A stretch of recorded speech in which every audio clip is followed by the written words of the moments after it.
¿Se escucha? Sí. Buenas noches. La verdad que lo primero que tengo que agradecer es la presentación de este hombre que ya podría dar la charla por mí. Yo creo que se la sabe completa. Primero por lo cariñosa y segundo porque me coloca en el tremendo desafío de tratar de transmitirles a ustedes esta noche esta investigación que, como Rodrigo decía, ha trascendido ya muchos países. Siento de repente que ya agarró un vuelo propio que casi no me pertenece mucho. Me enteré hace pocas semanas atrás que está también en número 1 en Colombia y en Guatemala. Y así ha ido pasando por distintos lados. Y yo creo que la gracia de la investigación o el por qué eso ocurre no creo que tenga que ver mucho conmigo, yo creo que tiene que ver con los datos, con lo que ahí aparece, con que la investigación es muy verdad.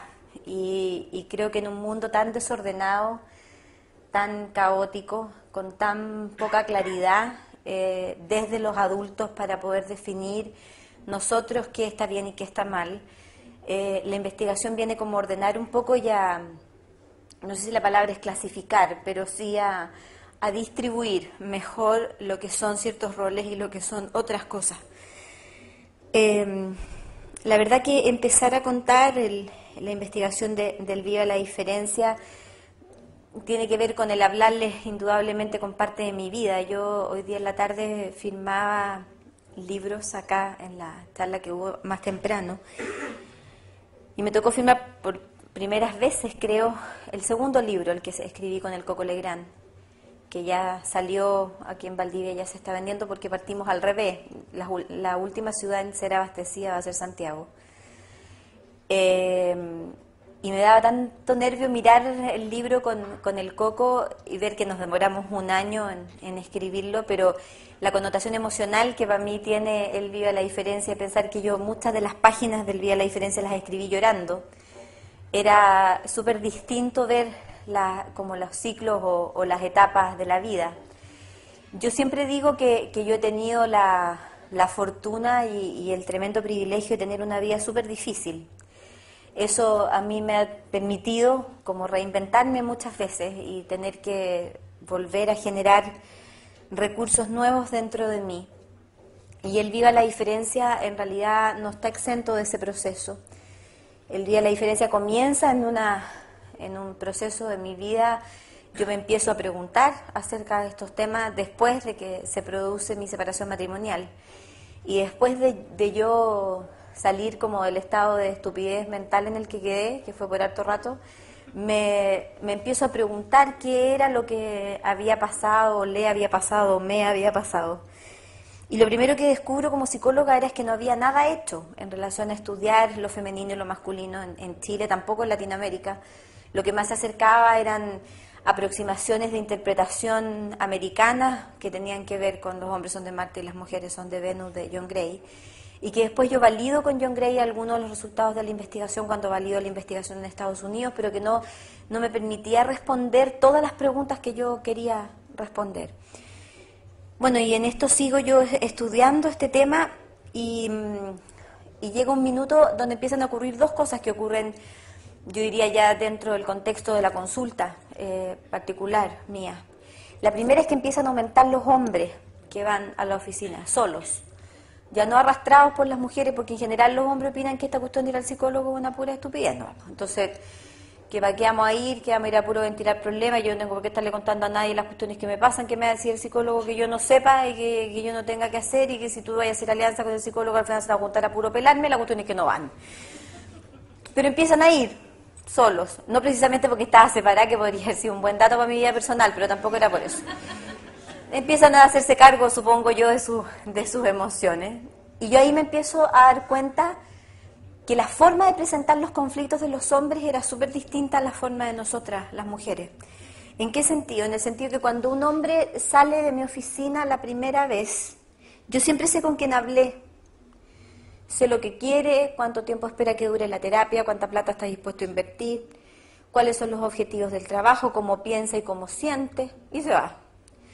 En cambio, cuando una mujer sale de mi oficina la primera vez, yo tengo súper claro quién es el marido de esa mujer, quiénes son los hijos de esa mujer, quiénes son los papás de esa mujer, quién es la nana de esa mujer, quiénes son los jefes de esa mujer, pero no tengo idea quién es esa mujer. Yo solo sé que ella fue, habló de otros, que además son los culpables de que ella esté en terapia, y objetivamente se va. Entonces, esta cosa de que las mujeres, cuando hablamos de nosotras, nunca hablamos de nosotras, sino que hablamos de otros, y esos otros además son responsables de lo bien o de lo mal que estamos, a mí me parecía lo menos curioso, porque cuando los hombres hablan de ellos. Y nosotros siempre tenemos esta referencia que tiene que ver con otros seres. Entonces eso me parecía que era un dato, digamos, importante. Y la segunda cosa que me llamaba profundamente la atención era preguntarme por qué en el discurso de nosotras, las mujeres, siempre había un sí, pero. ¿Cómo están los niños? Bien, pero resfriados.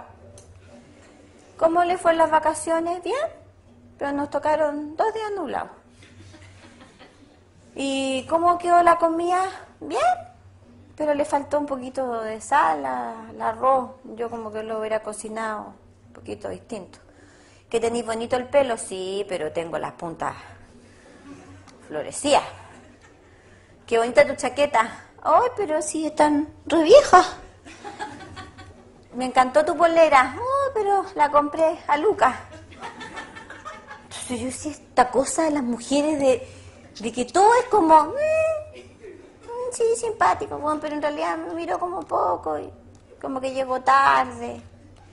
Y no sé, porque hay una sensación como rara y no, estuvo interesante, pero si esta cosa tiene que tener alguna explicación, no puede ser porque seamos jodidas nomás. O sea, objetivamente tenía que haber una estructura que a mí me explicara esta habitualidad en la queja cotidiana de muchas mujeres. Por supuesto que no todas se quejan, pero hay un porcentaje gigante que sí. Entonces, a partir de eso yo empiezo a decidir investigar este tema. Y como yo me muevo mucho por Chile y tengo mucha gente a mi disposición, formé grupos de trabajo que llegaron a formar dentro de Chile 4.000 personas en todas las regiones. Fuera de Chile alrededor de 1.000 y tantas. En grupos que iban entre los 5 y los 90 años de edad, de distintos niveles socioeconómicos. Había grupos urbanos y grupos rurales, también había algunos grupos indígenas. Y lo primero que yo hago es pedirles a todas estas personas que me digan todo lo que se les ocurre cada vez que piensan en la palabra espermio y cada vez que piensan en la palabra útero, óvulo, ovario, dependiendo un poco del nivel socioeconómico, si me dan a entender una u otra palabra. Bueno, y empiezan a aparecer miles de palabras, pues, asociadas al espermio. Aparecen palabras como velocidad, competencia, desafío, conquista, batalla, guerra. La palabra sexo está asociada a los espermios. Y asociadas al útero, al óvulo y al ovario aparecen palabras como acoge, recibe, blanco, lento, nido, calor, solo. La palabra amor está asociado también al óvulo.